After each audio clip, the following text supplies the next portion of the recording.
So my name is Amanda Collins. I'm originally from the East Coast and moved here to Boise, Idaho in May of 2019, or I'm sorry, 2009. So I grew up in Northern Virginia, so right outside of DC. It was an amazing place to grow up.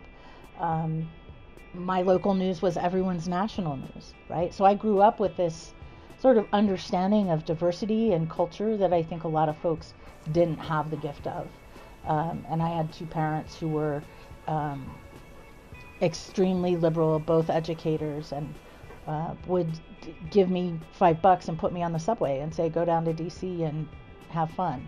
Back in the day when I was a puppy, that was still really safe to do. And then I went from Northern Virginia to Austin, Texas, where I stayed for a few years and played a little music and fell in love, of course. And as I do, as I do, and then went to Seattle and also fell in love, and then moved to Boise, where I subsequently have fallen in love several times, I think, here. My favorite things have shifted a little as I've gotten older in the last year or so, let's say. I have really started to settle into what are my basic needs? What do I need that fills me up? My food has become really basic, although I still take a lot of enjoyment in good, complex flavors. Um, Nature is something that I couldn't live without, that I merge into all the time. Water and underwater for me are always just an amazingly peaceful experience. And I snorkel all the time and did some diving when I could, and nature and animals. My goal is to talk to every type of animal I possibly can between now and the time that I leave this earth. I will have had good conversations with a lot of amazing animals. Meditation for me has become my spiritual practice because religion growing up always seemed a bit heavy for me. I never took life that seriously, and it seemed like nobody in church was ever smiling. So by the time I was 9, I bowed out of the Methodist Church and then dabbled in and out of Christianity until I found Buddhism. Meditation is emptying your brain so that you can hear all of the conversation around you that has nothing to do with human beings most of the time. It's the time when I can quiet myself to the point where I can hear the trees, I can hear the rivers, I can hear the fish. They all have things to tell us. They all have stories. I think that there are assumptions that people make when they see me and they don't know me. And then when I open my mouth and say something, there's always almost this shock that I seem to be functionally literate because I have all of these tattoos and I'm pierced. My tattoos are so important to me.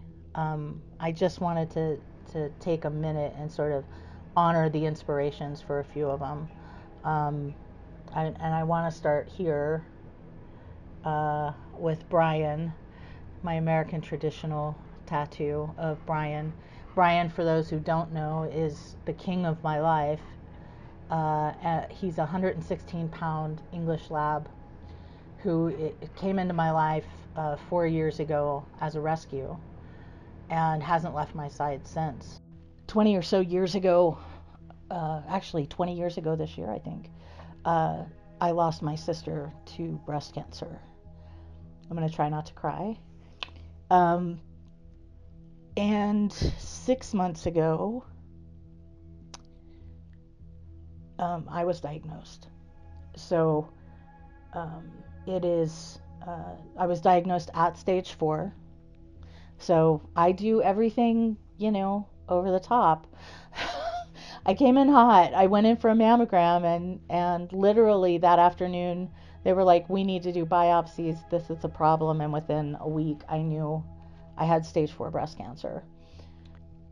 I think about the feelings that I had when I first got diagnosed. And I think it probably would be easy to be like, the question of the day would be, how pissed were you, right? They should have been on top of this. And weren't you on top of this? Yes to both. And I would like to say that what I'm going to say next may sound patronizing, and I don't want it to. My experience is my experience. There are sisters and brothers out there who may see this, who also have a breast cancer experience and journey in their life. And my experience in no way gives anyone an outline to think they know what someone that they love, their experience is. Because my experience has been amazing. I mean, clearly the sucky part is I'm dying at the end of this one. But I felt immediately a sense of knowing. I think I've always said my whole life that I wasn't going to live past 35, so anything after that was a bonus year for me. And I had a stint with drugs and alcohol, like a lot of us do, and that didn't get me. And so 20 years after my sister passed away, I kind of thought I was in the clear from breast cancer, but I still kind of thought I probably wouldn't make it to 70, and I wasn't going to be a long timer. I just kind of knew that. So I'm grateful that I have this time with such an amazing sense of authenticity now and awareness. I'm so grateful for it. Yeah. So one of the things that I captured from my sister was in an interview that she did. Can I say that it's with you? Sure. Okay. This is very full circle for me, right? In a good way. So she did her last sort of public anything as a radio interview with you, Rochelle, who is directing this, and she tried to equate what it was like to learn that she had metastatic breast cancer, because she had gone through 2 years of real serious hell in treatment with stage 3, 3B cancer. So she had double mastectomies. I still have my girls. She had her lymph nodes taken out. I still have mine. It's the good news, bad news of stage 4, right? So when she finally learned that her cancer had metastasized, she said, The act of transcending this form, I mean, it's something that has fascinated people for hundreds of years, and it's like it's inevitable that the dream is going to fade or the state is going to change. So dive on in. I mean, dive in everything, dive in, and don't be afraid of drowning, because you can breathe water. It must be okay to go ahead and breathe the water. I hadn't heard that for several years because it was extremely difficult for me to listen to that radio interview. When I heard the news that yes, this was breast cancer, and yes, it was stage 4, I went immediately in my brain back to that interview, and I just thanked her, because she gave me the words 20 years ago that I would need to describe this feeling to someone who, like me when I heard it originally, had no idea what she was talking about, right? At the time, I kind of went, that's beautiful, or she's crazy because she's dying. And I know that people are going, that's beautiful, but she's crazy because she's dying. I can tell you, I'm not crazy. I am dying, but I'm also very authentic, and I think we need to get back to that. I now have this gift of freedom that she expressed so beautifully in those words, and that you have written a song about over time, and I love. And it all makes complete sense to me now. I have a lot of friends in politics. I'm not going to apologize to them. Sorry, guys, for this, because you're focusing in the wrong place. Focus on community.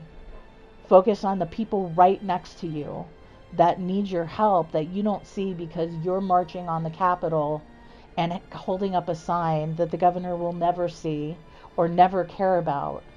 And somebody 3 doors down from you has just lost a loved one and just needs somebody to make them dinner.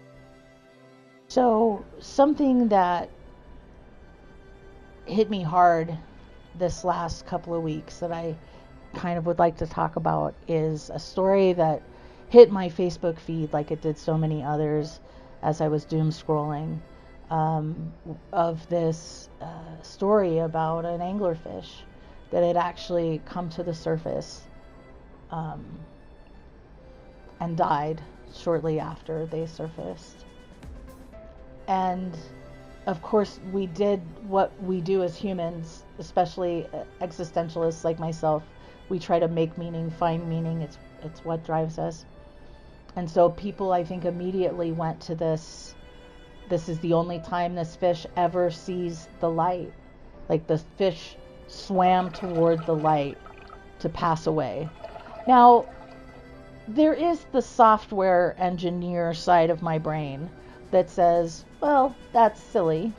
The fish was probably dying.